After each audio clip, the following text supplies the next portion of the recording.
E aí, pessoal, estamos aí dando continuidade. Hoje falar mais um pouquinho de um assunto do dia a dia, né? Algo que você tem aí na sua vivência diária, né, Décio? Justamente. Sempre que você tem um sistema elétrico, é necessário o quê? Se Isso. proteger, né? Proteger o sistema, proteger o equipamento e a gente, né? Exatamente. Então a aula de hoje é sobre sistemas de proteção. Vamos lá? Exatamente. Então vamos lá, começando aí, aula de número 29, né? Então, sistemas de proteção, como o Décio falou, vamos falar um pouquinho do conceito deles. Aplicações, disjuntor, todo mundo já viu um disjuntor, pode não saber mexer nele, mas já viu com certeza na sua residência. E relé, vamos lá. Bom, habilidade de identificar a presença e a importância da voltagem no funcionamento de equipamentos elétricos de uso cotidiano. Então, sistemas de proteção, qual é o conceito, né? Sistemas de proteção são sistemas que têm o objetivo de desligar a parcela do sistema elétrico, uma parte dele, um sistema elétrico de potência, que se encontra defeituoso. Então, olha só, uma parte. Se for um sistema bem complexo, lógico, ele vai desligar somente aquela parte para não comprometer o restante. E se for muito importante, vai acabar bloqueando o funcionamento de tudo, né? Ou operando fora das suas condições normais. O que isso quer dizer? Pode estar aquecendo, pode estar tendo falha. Então, aí ele vai detectar e vai desligar essa parte do sistema. Nesse contexto, os sistemas de proteção devem atuar rapidamente para minimizar riscos à vida humana e danos aos equipamentos que compõem o sistema elétrico de potência.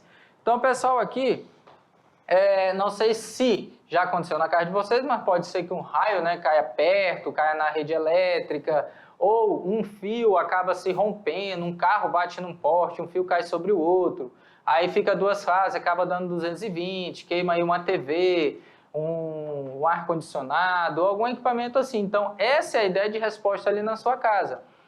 Outro sistema, se demorar um pouco, pode ocasionar o quê? Uma sobrecarga, superaquecer aquela região ali de onde está acontecendo esse defeito. Aquecendo demais vai acontecer o quê? Incêndio. Então, para que não ocorra um grave, né, destrua muito o equipamento, ou até possa causar aí morte, se a pessoa estiver ali perto e sofrer essa descarga. Então, para isso tem que ser muito, muito rápido. E falando de eletricidade, né, Décio? Tudo é um piscar de olhos, né? Até as cercas, né? Por exemplo, tem essas linhas de alta tensão, por exemplo, que passam perto de cerca, até o processo aí da construção do campo magnético que elas têm, tanto elétrico como magnético, Isso. Pode energizar e essas cercas próximas e até ter choques, né?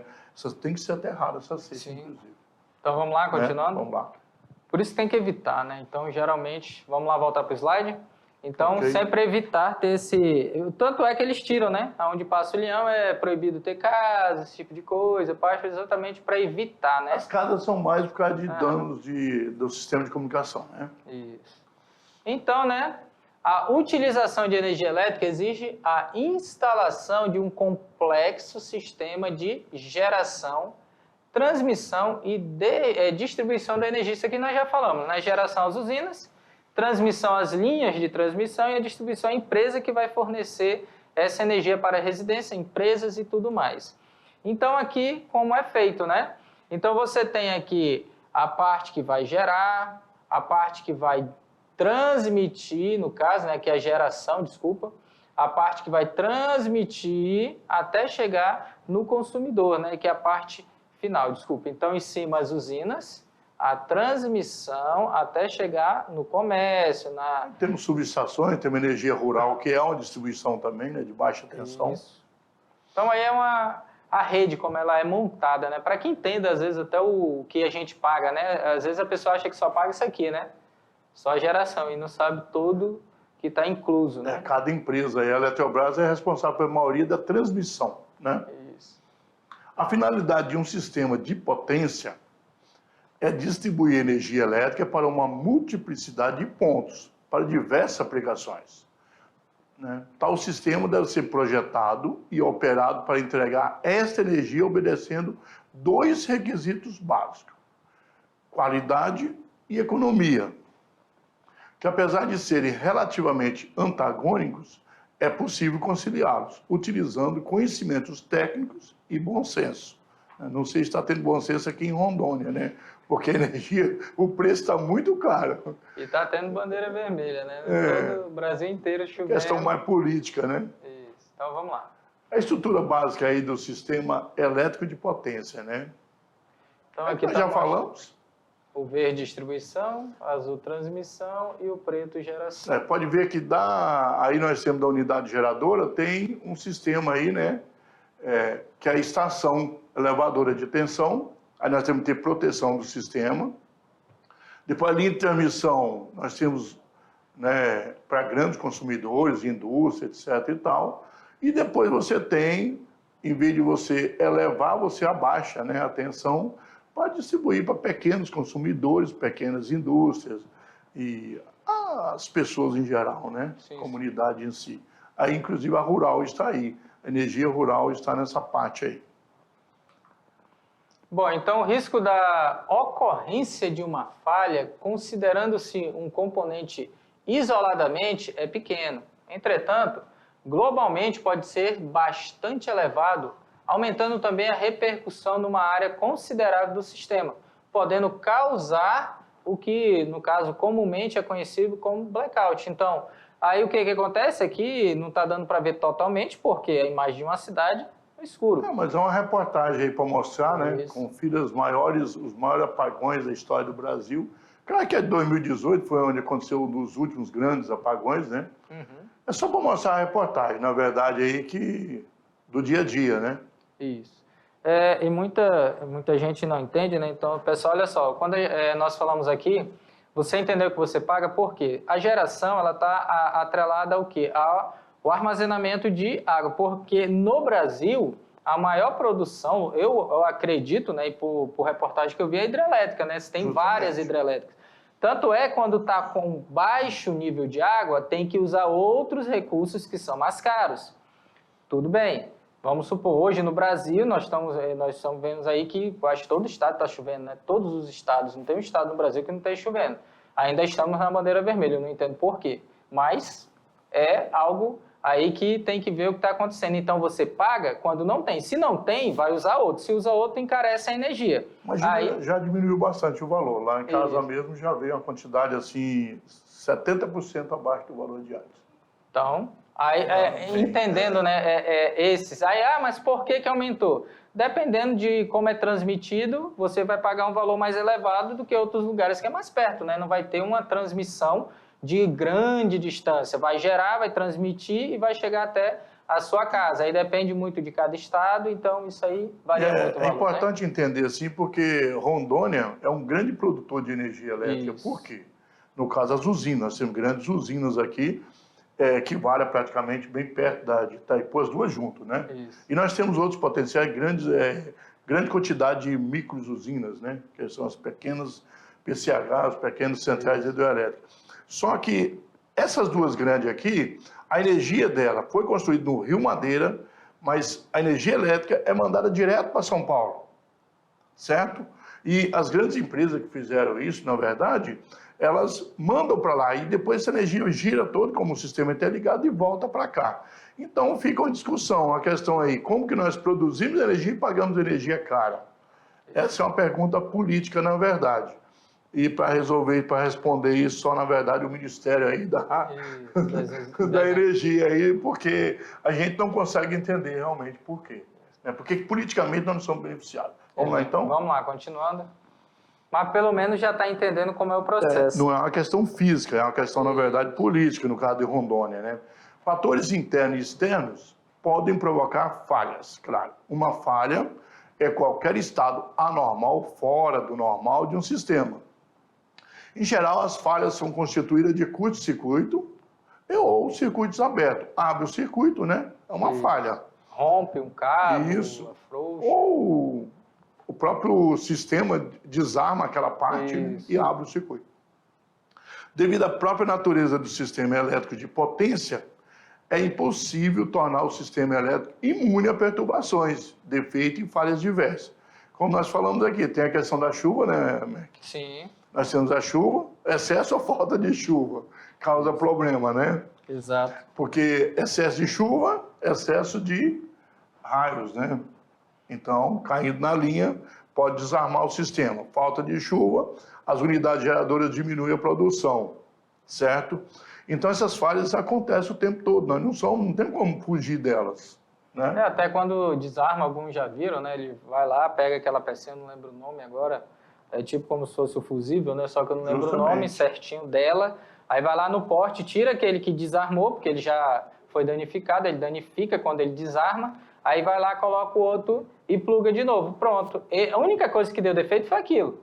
Se fosse comparar para pegar, ter que trocar toda a fiação, seria um valor absurdamente grande. Então, você tem que entender, tem que ter economia, tem que ser o mínimo de dano possível que tem que sofrer aquilo ali. Principalmente parte elétrica, é uma das partes mais caras de uma residência, né? E dentro da cidade a gente vê muita falha de transformadores, digamos, pipocando, explodindo. Aí a pessoa fala assim, mas como é que uma empresa deixa isso acontecer? Na verdade, eles deixam mesmo. Isso aí é uma questão de economia da empresa. Porque imagina o seguinte, vamos falar de Porto Velho, que é uma enorme cidade aqui, de Rondônia é maior, né? Quantos transformadores tem? Imagina se eles tivessem que trocar o transformador para fazer manutenção, o custo disso. Um transformador desse de baixa tensão, é melhor deixar ele como chegar ao limite.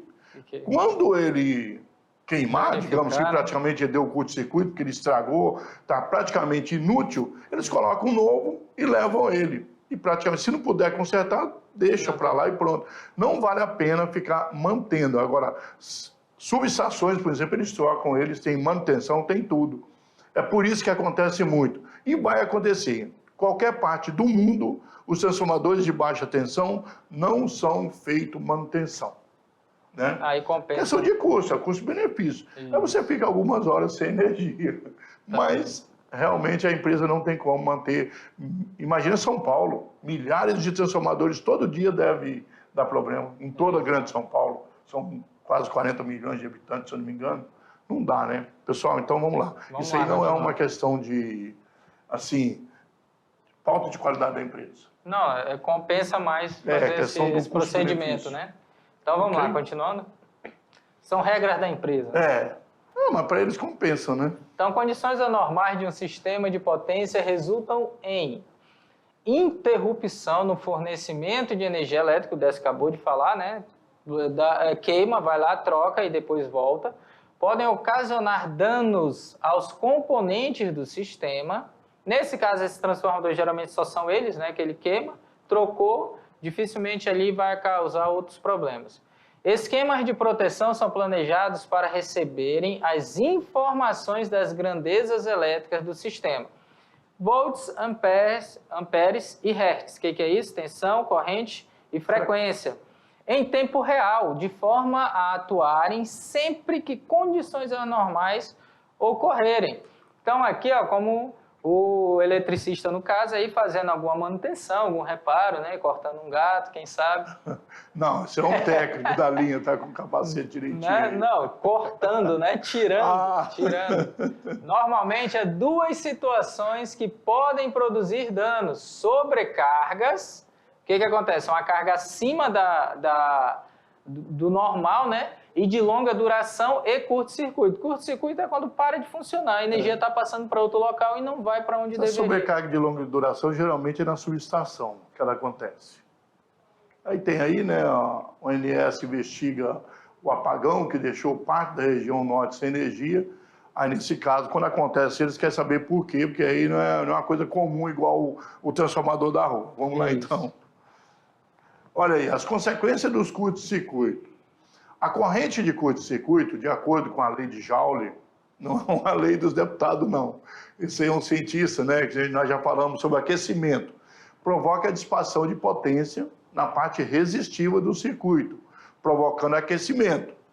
No ponto da falta, este aquecimento e o formato do arco podem provocar uma destruição que pode ser de grande prejuízo, dependendo da corrente curto-circuito. ICC é corrente de curto-circuito. E do tempo, se ela ficar muito tempo ou muito rápido, melhor. Quanto mais rápido agir, melhor.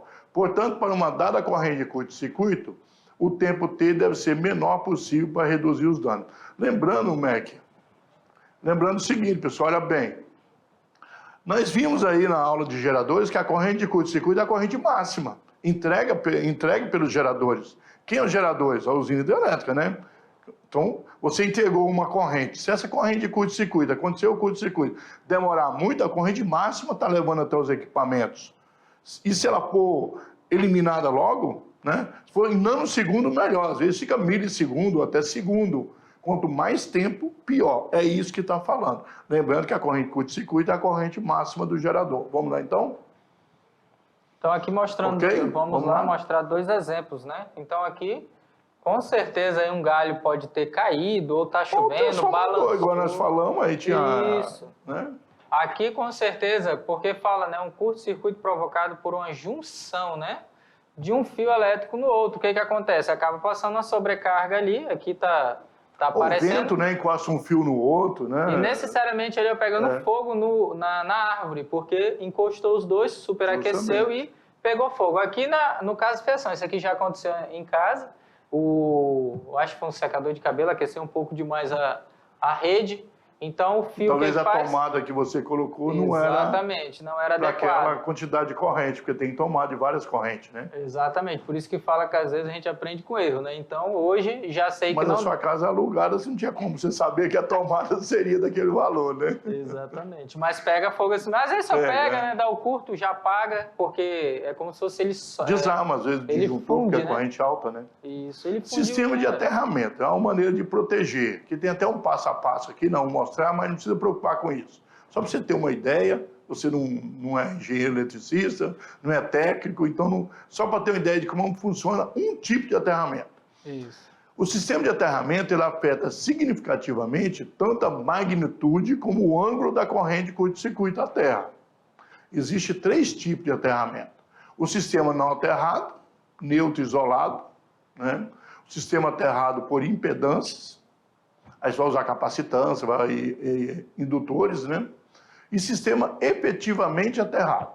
Aí um sistema de aterramento, olha aí, você coloca uma haste aí, tem uma haste amarela, é a haste de metal, de cobre, 0,5 metro, um quadrado aí, você abre aí, 0,5 por 0,5, né? Faz um caixote, abre o caixote de terra e guarda a terra do lado aí para você aproveitar ela. Pega metade da terra, o segundo passo, e aí você junta com Ericogel? No caso aí Vamos colocar aqui é o material que você tem para misturar. Faz essa mistura e coloca na base. Aí você coloca 25 litros de águas, né? Isso é um engenheiro que bolou isso aí. Faz a mistura, junto com aquele gel e a terra que está ali. E aí você pega aquela outra terra e põe por cima, o resto da terra. Quer dizer, toda a terra que você tirou volta para o mesmo lugar, né? E aí você faz um conector nessa haste e o fio terra. Então, para que serve o fio terra, na verdade? Para fuga de corrente elevada, né? A fuga de corrente elevada aí para poder, né? O sistema de aterramento de uma residência pode ser dividido em 2 partes principais, conforme tem a figura aí. Praticamente as pessoas não fazem isso, as mais antigas nem pensam em fazer. Mas é importante, protege a sua casa. Mas aqui é bem difícil você encontrar uma casa com esse aterramento. O aterramento do condutor neutro da concessionária de energia elétrica no padrão de entrada. Isso aí todo mundo tem, senão eles nem ligam o seu padrão, né? Isso. Então a empresa distribuidora orienta como é que tem que ser e você faz. Esse geralmente tem, que é o do padrão. O aterramento de massas e elementos condutores estranhos à instalação elétrica, que fazem parte da residência, conforme a prescrição da norma da BNT, Associação Brasileira de Normas Técnicas, né? Aí a norma brasileira, NBR, porque se fosse dos Estados Unidos tem a sua, Europa tem a sua, etc e tal, né? Bolívia, o Japão e assim por diante. 5.410, instalações elétricas de baixa tensão.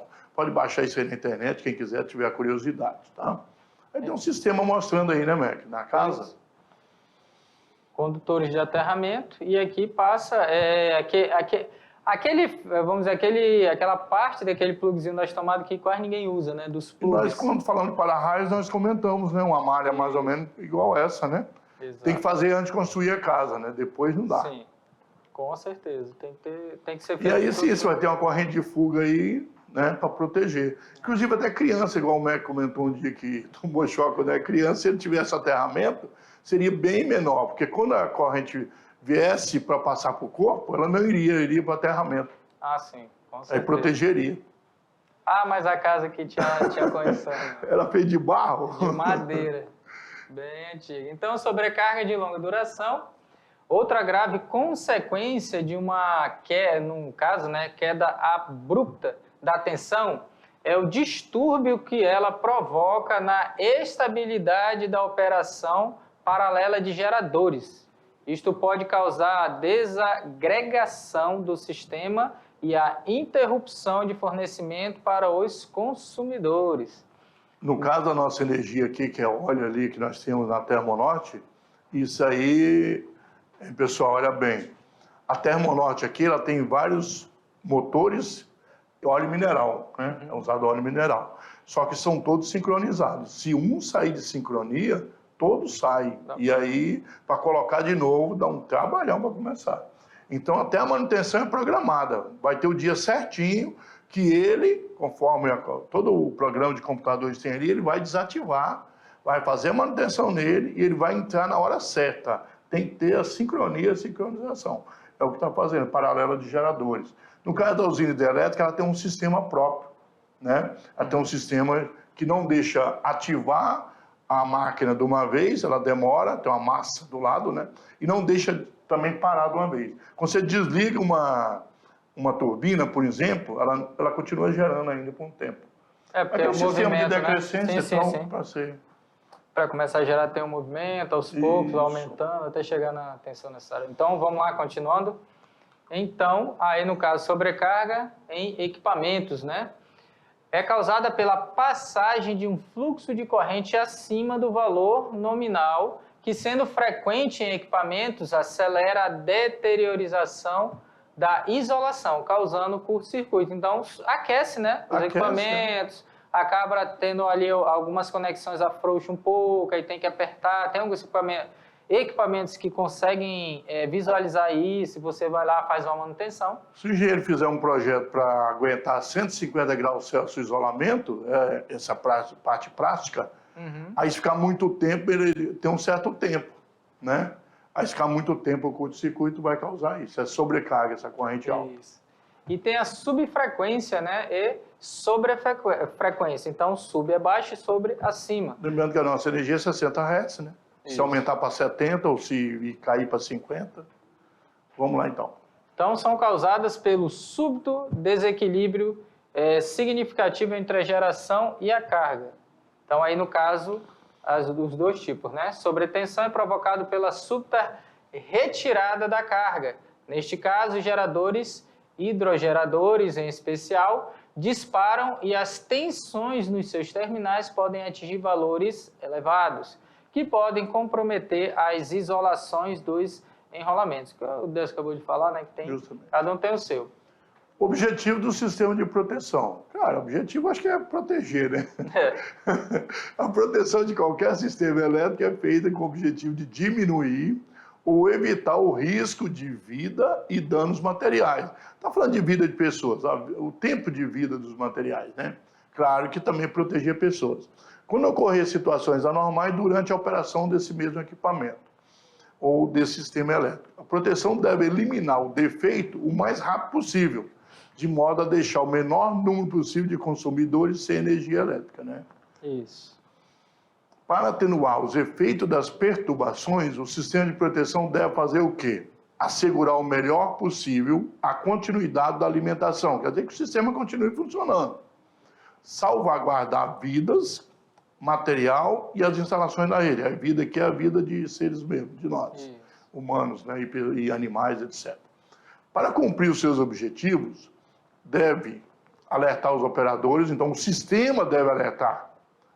Nós já falamos até uma aula anterior, colocamos várias cores, né? Mostrando as cores de perigo e tal, etc. Amarelo, verde, vermelho. A pior é vermelha, né? E verde está funcionando tranquilo. Isolar, retirar de serviço, né? Triste defeituoso do sistema.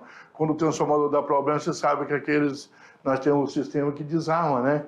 Então depois o cara tem que ir lá e armar de novo. Se há, por exemplo, um curto-circuito, proteger e evitar o agravamento dos danos aos equipamentos principais e o reflexo sobre toda a rede, né, ao longo de toda a rede. Isso aí. E tem as aplicações, foi falado no início, né, que são os disjuntores, que os alunos com certeza já viram em casa, né, e os relé. Basicamente, falar dos fusíveis também, né? Sim. Basicamente, é um sistema, encontram-se os seguintes tipos de proteção. Pelos disjuntores, relés e fusíveis, aqui o Décio acabou de comentar, proteção contra incêndio, aí no caso, aonde tiver essa proteção, lógico, né? A sobrecarga é para isso, né? Exato. Proteger contra sobrecarga é evitar que esquenta o fio e aí tem um incêndio. Que é uma das coisas que mais ocasiona incêndio, né? As pessoas pensam de outra coisa, às vezes é uma fiação muito antiga ou que não está legal, já está ressecado, algo parecido. Contra descargas atmosféricas e surtos de manobra para raio, no caso aqui, né? Descargas atmosféricas, nós falamos, né? Os para-raios aí que... E as linhas de transmissão tem um fio em cima para cair nele primeiro, justamente, viu, professor Mike? Né? Nós sabemos disso, já falamos sobre rede de transmissão. Tem uma rede de transmissão muito alta, aí vai um fio por cima de toda ela, aquela lá tem a intenção de absorver justamente a descarga elétrica, onde o raio cai, ele é o para-raio da linha, sim, mas só que a própria linha assimila e aproveita essa energia, parte dessa energia. Não toda, porque nós já vimos que o raio tem uma quantidade muito grande de energia, isso, mas aproveita. Naquele momento, é curto, mas ajuda, né? Até conseguiram transmitir, né, através disso, usar para transmissão, né, de corrente contínua, né? Que tinha essa parte de cima, então é aquela tecnologia que já foi citada aqui, que é nossa, né? Então, é bem interessante utilizar algo que já está ali para ter uma função a mais, né? Então, fica até melhor. Vamos lá, continuando? Vamos lá.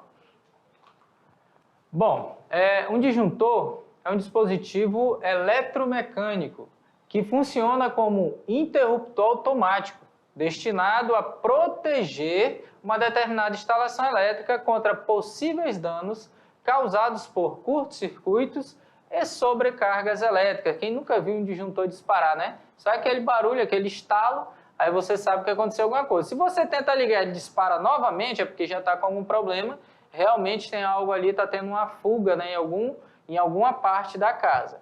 A sua função básica é a de detectar picos de corrente que ultrapassem o adequado para o circuito, interrompendo-a imediatamente, antes que seus efeitos térmicos e mecânicos, no caso, né, possam causar danos à instalação elétrica protegida. Agora aí é que entra algo interessante.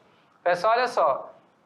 Se você chega ali, colocou um disjuntor não apropriado, eu somei tudo, o que eu preciso é isso aqui. Só que lá dizia, por exemplo, um disjuntor de 30 unidades. 30 amperes. Hoje já tem mais, tem 16, 22, tem... Vamos dizer assim, já sei lá. Mudou bastante, aí você era 5, 15, 10, 15, 25, 30. Vamos supor que você fez as contas e deu 15 na sua casa. Aí você comprou um de 15 e ele só vive disparando. Aí entra aquela parte, se você liga tudo junto, né? Vai dar um pico. Então, vai acabar utilizando mais. Então, no máximo, você vai usar um pouquinho acima. Só que aí, o que acontece? Se você está com o que está disparando todo o tempo, ele fala, eu vou trocar.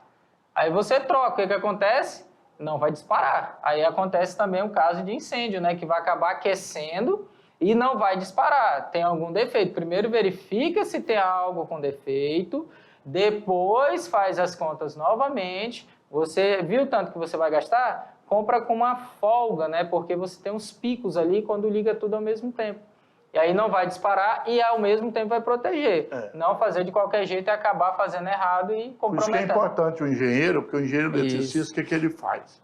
Se a sua casa tem 27 amperes, né? Total, aí tem que ter 30, aí o que ele faz? Ele dimensiona os fios para aguentar 30. Porque não tem, hoje tem, mas não tinha o disjuntor de 27.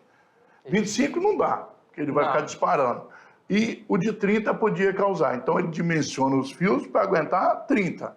Por quê? Não vai ter 30 de corrente, mas se chegar a 30, os fios vão suportar, não vai ter incêndio. Mas, o que vai acontecer? Quando chegar em 30, vai desarmar.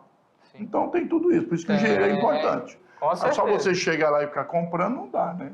É por isso que eu estou falando, não pegar do nada, eu vou comprar um maior aqui, pronto, não vai desarmar, mas realmente ele não vai desarmar. Mas não vai proteger também. Não vai proteger, vai acabar tendo os danos justamente. e podendo causar incêndio, né? Vamos lá, continuando.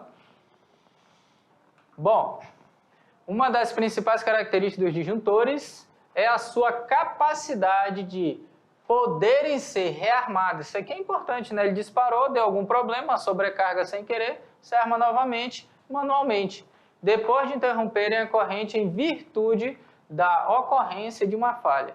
Diferem assim dos fusíveis, que têm a mesma função, mas que ficam inutilizados, quando realizam a interrupção, né? Ele estoura, ele queima, ele funde na realidade, né? Por outro lado, além de dispositivos de proteção, os disjuntores servem também de dispositivos de manobra, funcionando como interruptores normais, que permitem interromper manualmente a passagem de corrente elétrica. Você vai lá e simplesmente desarma. Aqui tem um esquema, né?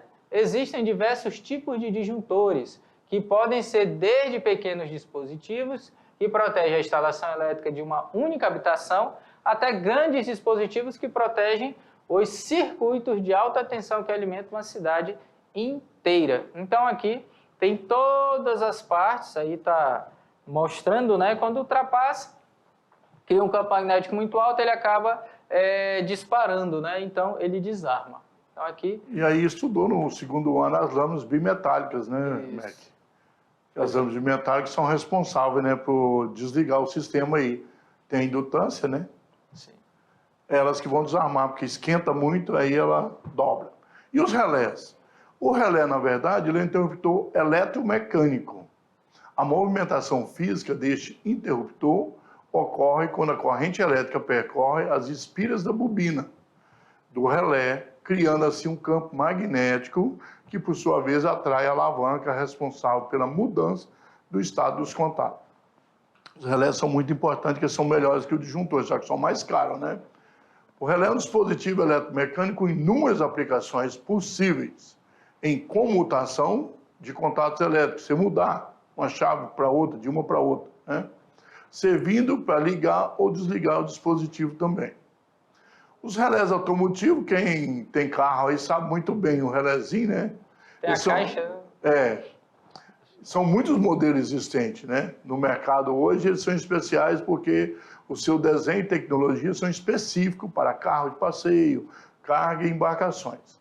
Normalmente são relés de corrente alta e nas tensões de 12 e 24, porque na verdade os carros geralmente são isso, baterias de 12, 24, né? Alguns com proteções em suas bobinas, utilizando diodos e resistores. São muitos modelos com fixações laterais ou de topo. São relés para controle de faróis, limpadores de para-brisa, lanterna, motoventiladores, né? Iluminação, alarme, motor de partida e assim por diante. E aí nós vamos ver um exemplo. Ó, Engenheiro Júnior, aí, tirado aí, 2014. O relé térmico é um dispositivo de proteção para motores, cuja função é protegê-lo contra o quê? Já falamos aí, né? O relézinho aí tem, mas tem uma explicação legal para vocês aí. Será que é para subfrequência, né? Subcorrente, subtensão? Tá aí, ó. Relé térmico de sobrecarga. É um dispositivo de proteção contra sobrecargas elétricas, aumento de corrente, né? Esse relé é intercalado nas fases do motor para detectar a intensidade de corrente solicitada pelo motor. Qualquer tipo de motor, né? Então, só se aquecer, já sabe que está ultrapassando. O limpador de para-brisa tem um motorzinho, né? Sim. E assim por diante. Sobre a corrente. A função deles geralmente é corrente alta, eles vão lá e muitas vezes queimam, né? Então, tem os fusíveis, né? O fusível é um dispositivo de proteção contra sobrecorrente em circuitos. Consiste de um filamento ou lâmina de um metal ou liga metálica de baixo ponto de fusão. Por que baixo ponto? Porque ele tem que realmente fundir. Ele tem que derreter para parar ali a passagem de corrente elétrica, que se intercala em um ponto de uma instalação elétrica. Para que se funda por efeito Joule, né, o efeito Joule aí, o aquecimento, quando a intensidade de corrente elétrica que o percorre superar um determinado valor, devido a um curto circuito ou sobrecarga, né, o que poderia danificar a integridade dos condutores com no caso, o risco de incêndio ou destruição de outros elementos do circuito. Então, aqui um exemplo, né? Esse aqui é mais fácil de você encontrar, né? Quem acha em É o mais vários, simples. que acha em vários Até equipamentos. controle remoto tem, às vezes. Queimou, você vai lá, tira, coloca alguns, como é que posso falar? No breaks, estabilizadores, sempre vem ali mostrando. Fusíveis e outros dispositivos de proteção contra sobrecorrente são uma parte essencial de um sistema de distribuição de energia para prevenir incêndios ou danos a outros elementos do circuito. Bom, gente, bem rapidinho aqui só para falar. Se você tem ali um estabilizador ou um no-break, tudo mais, até hoje, por exemplo, dependendo do computador que você usa, você não pode nem usar. Vem escrito que você não pode usar, principalmente corrente contínua. Você tem que comprar um no-break, corrente alternada, tem todo um processo. Por quê? A fonte já tem vários sistemas de proteção. E você vê, às vezes, que acontece que naqueles estabilizadores que tinha, né, para estabilizar aquelas quedas de tensão, corrente, o que ele faz? Lá ele tem um fusívelzinho desse. Queimou, você vai lá, retira ele, coloca, pronto. Você não perdeu a peça. Você queimou uma peçazinha mínima, pequenininha. E é baratinho, né? Exatamente. São baratos. Aí a questão é econômica, né? Então vamos lá, continuando. Então, dando continuidade aí. Aqui vários exemplos, né? Esses aqui, por exemplo, são os que você encontra muito no carro, né? Justamente. Então você acha bastante esses menores aqui. Você vai encontrar em vários tipos de equipamentos aí. Os outros eu não tenho não sou muito familiarizado com esses aqui, mas os outros já vi bastante. Quando você começa desmontando os equipamentos, né? Outros equipamentos eletrônicos também dentro, né, do sistema. Isso. Características importantes, né? Corrente nominal é o valor da corrente que o fusível suporta sem se fundir. Ele vai funcionar normalmente. Esta informação de corrente normalmente vem descrita no corpo do fusível, que não é o caso do resistor, né? Nós tem até o sistema de cores. Ele é um pouco maior, dá para colocar. Corrente de ruptura, ruptura é o que? Romper, né? É o valor máximo de corrente que o fusível consegue interromper. Passando aqui, ele não vai conseguir interromper, né? Pode ser que passe até direto, dependendo da distância. Passa até por fora dele. Isso, por fora ou pelo filamento, vai acabar ultrapassando. Fica, dependendo da tensão, né? Vai acabar passando. Corrente convencional de atuação é o valor específico de corrente que causa a atuação do dispositivo de proteção em um tempo determinado. E curva característica é a relação entre o tempo necessário para a interrupção em função de corrente. Tem que ser, como nós falamos, tem que ser o tempo mínimo possível. E aqui, algumas características, né? Descrição de uso, as letras, fusível limitador de corrente, atuando somente na presença do curto-circuito, que é o caso A. O G, fusível limitador de corrente, atuando na presença tanto de curto-circuito como sobrecarga. Então, cada um, dependendo do que você queira, você vai... Mais para a parte técnica, né? Descargas atmosféricas podem envolver uma ou mais fases, podem gerar sobretensões de forma direta ou indireta. Redistribuição são mais afetadas devido ao baixo grau de isolamento. Para evitar as descargas diretas, são usadas blindagem como cabos guarda ou para-raios e haste instalado na estrutura das subestações. Essa é a subestação. Nas cidades, edificações e outras estruturas auxiliam na blindagem e, porém, não impedem a indução. Lembra bem, nós falamos na aula anterior sobre indução, corrente induzida. São protegidas com o uso de para-raios de linha e supressores de surdo, como centelhadores, varistores de olho. Isso é usado mais em alta tensão e subestações, né? O diodo Zênio, o varistor de alta tensão, está vendo que é praticamente dentro da subestação aí, né? Para ondas com tempo longo de decaimento, aos relés de sobretensão, também usado em usinas hidrelétricas e subestações também, grandes indústrias, né? Exatamente. Então, agora, fechando aí essa aula, já nós voltamos, porque a aula continua para o nosso resumo. A aula continua.